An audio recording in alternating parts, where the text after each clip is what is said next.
Bonjour à toutes et à tous, Café Barthélémy, 4e journée, toujours le même plaisir de retrouver l'ami Mehdi Kossanel-Haji du cabinet Barthélémy. Et puis Bonjour à tous. ce matin pour nous accompagner, c'est Christophe Sens, secrétaire général d'ECF, vice-président délégué de l'UNAPL. Bonjour à vous. Bonjour à tous. Est-ce qu'il fait beau à Toulouse ce matin? Il fait très beau. Bien, c'est un quasi-pléonasme. Absolument. Voilà. Bien, alors ce matin, le sujet qui nous réunit à l'heure du café, c'est la mise en place de la prime Macron 2. Alors, on va faire les choses dans l'ordre, comme on essaie de les faire pour se remettre un peu en état au matin. La prime Macron, avant le confinement, quels étaient les dispositifs qui étaient prévus par la loi de finances? Alors en fait, on reproduisait le même système que la prime Macron 1, entre guillemets, mais plutôt avant confinement. On sait qu'après les Gilets jaunes, on a mis en place une prime défiscalisée, désocialisée, le but étant de rassurer et de donner du pouvoir d'achat. Ça, c'était particulièrement important, ce qu'on croyait exceptionnel en 2019, eh bien, le gouvernement a décidé de le refaire en 2020. Et il y avait une condition.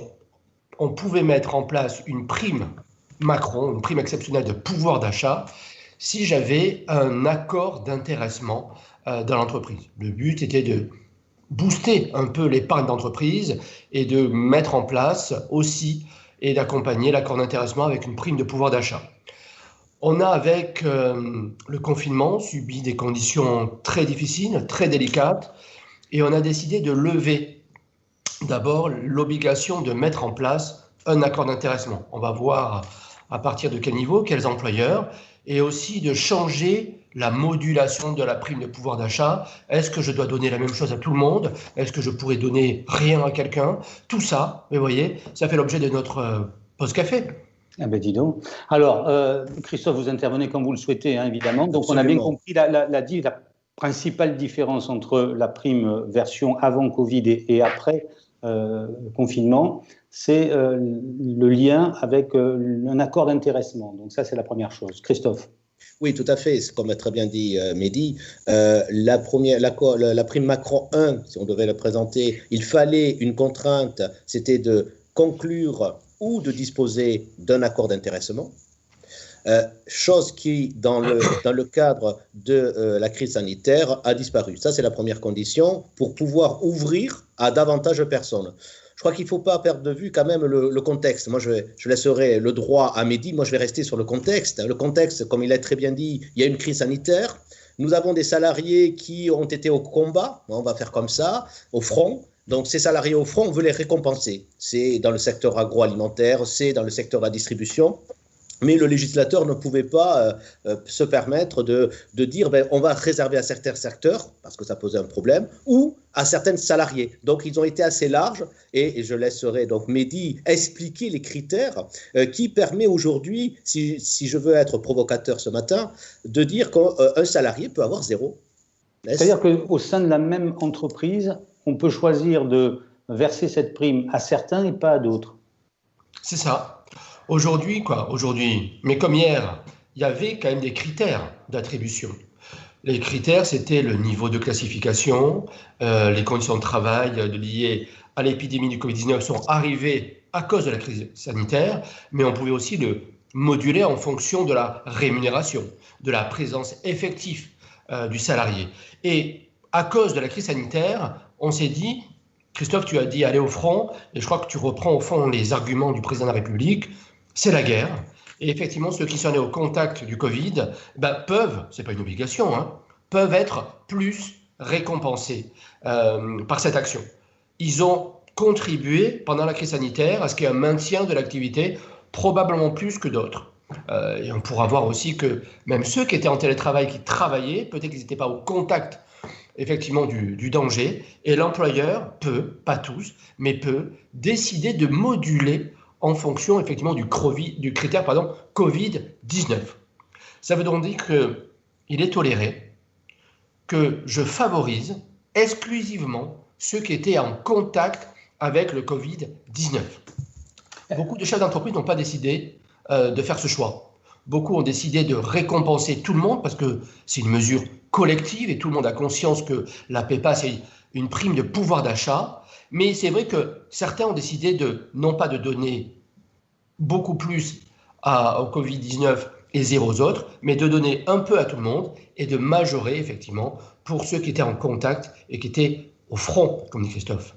Est-ce qu'il y a, pardonnez-moi, est-ce qu'il y a un niveau, un montant, est-ce que ce montant a évolué? Est-ce qu'il est toujours de 1 000 €? Est-ce qu'il peut être… Gabi, vous avez raison. En fait, la prime PEPA, normalement, elle peut aller jusqu'à 2 000 € si j'ai un accord d'intéressement ou si je suis une association d'utilité publique. Si je n'ai pas d'accord d'intéressement en cours ou en négociation, eh ben, je peux aller jusqu'à 1 000 € exonérés de charges sociales, pas soumis à impôt, si le salarié a une rémunération inférieure à 3 SMIC, ce qui est quand même très stimulant pour une PEPA. Et autre critère, je dois la verser au plus tard le 31 août de cette année. Il nous reste 2 mois. Je n'ai pas d'accord d'intéressement, il me reste 2 mois pour le conclure.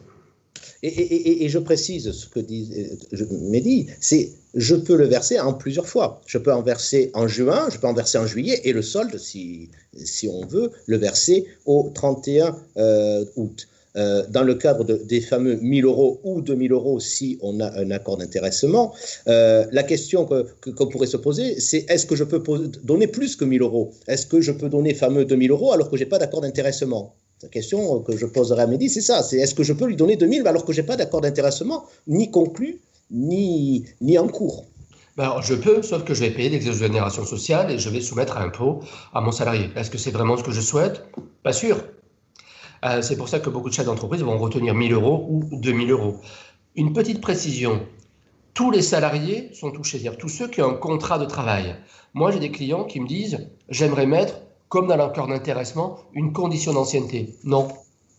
Par contre, les salariés qui sont ou qui vont être bénéficiaires, ce sont tous les salariés qui sont salariés à la date de versement de la prime, ou alors lorsque je le crée, lorsque je le mets en place. Parce que j'ai 2 façons de le mettre en place en réalité. Soit je le fais par accord d'entreprise, soit moi, chef d'entreprise, je décide de le mettre en place. Je fais ce qu'on appelle une décision unilatérale de l'employeur, une DUE. On connaît tous ce jargon. Et si j'ai le CSE, naturellement, je suis passé aussi par le CSE. Mais donc, c'est très facile de le faire.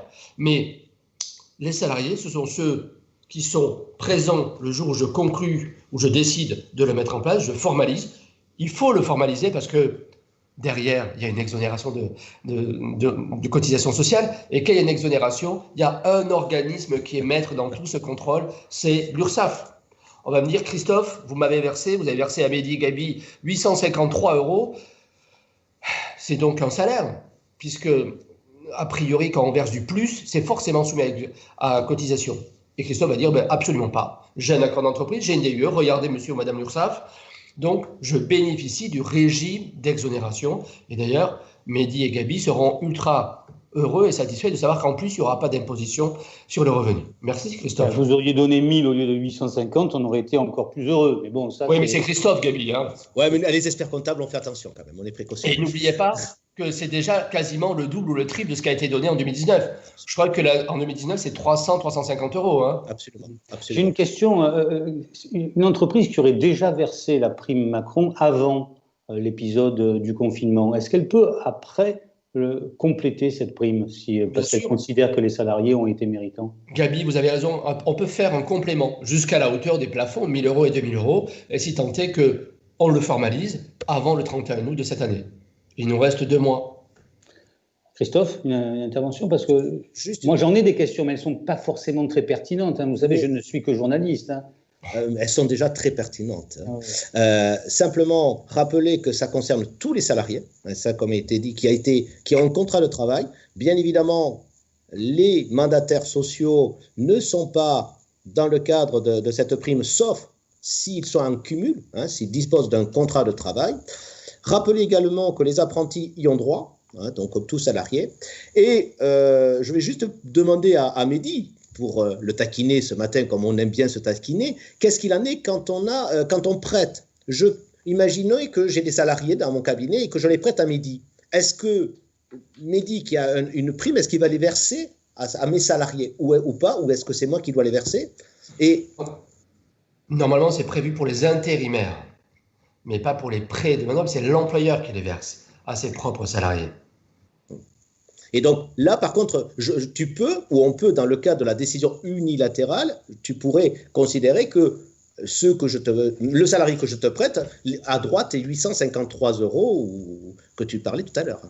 Oui, mais normalement, c'est en principe réservé aux salariés de l'employeur, à celui qui va délivrer les rémunérations, ainsi qu'aux intérimaires.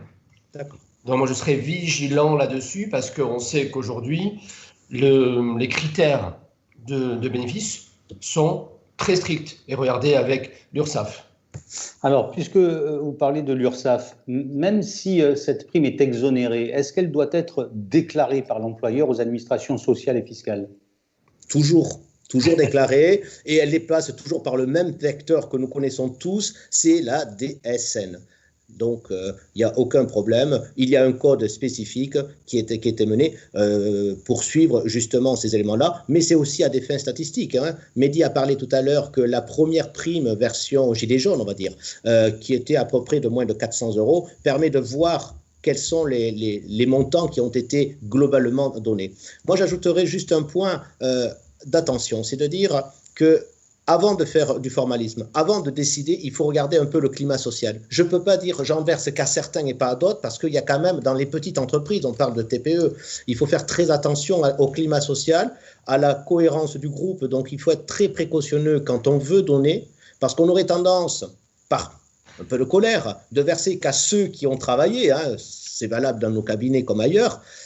Il faut prendre un peu de recul. On n'a pas beaucoup de temps, il nous reste que 2 mois, mais il faut quand même être vigilant pour celles et ceux qui veulent mettre en place cette prime, de regarder quand même un contexte global. 2 questions, tant pis si elles sont un peu naïves et qu'elles laisseront montrer mon incompétence. D'abord, est-ce que cette prime doit figurer sur le bulletin de paye ou pas? Puisqu'elle est dans la DSN, elle figure sur le bulletin de paye. Je rappelle que tout doit être sur le bulletin de paye. On ne peut pas donner d'enveloppe comme ça, donc tout se passe par les bulletins de paye, parce que comme a dit tout à fait Mehdi, il y a un organe qui s'appelle l'URSSAF qui sont très vigilants sur le formalisme et très vigilants à ce que ça soit. Et puis de notre côté, j'ai envie de dire, c'est aussi pour l'employeur une sécurité, c'est de démontrer à ses salariés, en le mettant sur la fiche de paye, qu'il les a récompensés aussi. Donc ça a aussi un élément de communication de la part de l'employeur. Alors peut-être avez-vous déjà abordé cette question au tout début, mais tant pis. Est-ce que vous conseillez à l'employeur de rédiger très clairement les critères qui ont présidé au versement de cette prime aux uns, moins aux autres, et pas du tout aux derniers? Est-ce que ça doit être écrit pour éviter des interprétations de discrimination ou autre? Alors, bien sûr, il faut préciser les critères objectifs qu'il a choisis. Ce n'est pas la peine de dire j'ai préféré Gabi à Christophe ou Christophe à Gabi. Ce n'est pas ça, il ne faut surtout pas individualiser. Mais dire pourquoi j'ai choisi aujourd'hui, par exemple, j'avais déjà une prime Macron 1 et je vais faire un complément. Pourquoi sur le complément, je favorise ceux qui sont allés au front? Compte tenu de la crise sanitaire, de la nécessité de maintenir l'activité, certaines professions l'ont fait, certains se sont portés volontaires et il semblait nécessaire de le faire. Voilà. Compte tenu des risques sanitaires, compte tenu aussi de la difficulté de se déplacer, j'ai souhaité les récompenser. Le but, c'est qu'on utilise un des critères objectifs. Autre question, est-ce que les apprentis sont concernés par la prime? Est-ce qu'ils peuvent en bénéficier? Les apprentis sont concernés, tous les salariés sont concernés. Comme a très bien dit tout à l'heure Mehdi, il faut un critère qui soit objectif et que les salariés puissent comprendre, parce que les salariés qui vont lire la décision, il faut qu'ils comprennent pourquoi ils y ont droit, ou à contrario, pourquoi ils n'y ont pas droit. Donc il faut qu'on soit très explicite dans l'écriture de cet accord, pour qu'il n'y ait pas de contentieux, et comme je dis tout à l'heure, pour qu'il n'y ait pas non plus un climat social qui se dégrade. Ça serait dramatique. Mais ce n'est pas la peine d'être ultra littéraire ou d'être ultra juridique. Le but, c'est de faire simple. Le droit social, c'est du bon sens. J'ai envie de vous récompenser, voilà les critères que je retiens, voilà celui peut-être que je favorise, et ce sera versé en 2 fois, 3 fois, une seule fois, ceux qui seront salariés. Christophe tout à l'heure a insisté, les mandataires qui n'ont pas de contrat de travail ne sont pas bénéficiaires. Les salariés mis à disposition ne sont pas bénéficiaires, sauf si c'était des intérimaires. C'est des salariés de l'entreprise. Vous voyez, ça c'est important. Donc pas besoin d'accord d'intéressement pour jusqu'à 1 000 €. 2 000 €, là, il en faut un, c'est ça, j'ai bien compris. Ou pour les associations qui peuvent aller jusque-là. Le conseil, c'est quand même de rédiger très clairement les modalités, les critères de distribution pour ne pas s'exposer à des critiques inutiles au sein de l'entreprise et pas détériorer le climat social. On a vu qu'évidemment les mandataires n'étaient pas concernés, que les apprentis l'étaient, qu'il y avait quand même un formalisme à respecter parce que, prime ou pas, on a des interlocuteurs qui s'appellent l'URSSAF et la Direction générale des impôts. Est-ce qu'on a oublié quelque chose de majeur ce matin, 4e matin du congrès ECF, congrès numérique? Pour ma part, non. Je crois qu'on a fait le tour. Si on a fait le tour, je vous propose alors de partager un dernier café et de souhaiter à celles et ceux qui nous ont rejoints des Proton-Minés une bonne journée et merci à tous et on se retrouve évidemment. Merci à tous. Demain. À demain. Merci. Bonne journée. À demain. Merci. Ciao. Au revoir. Au revoir.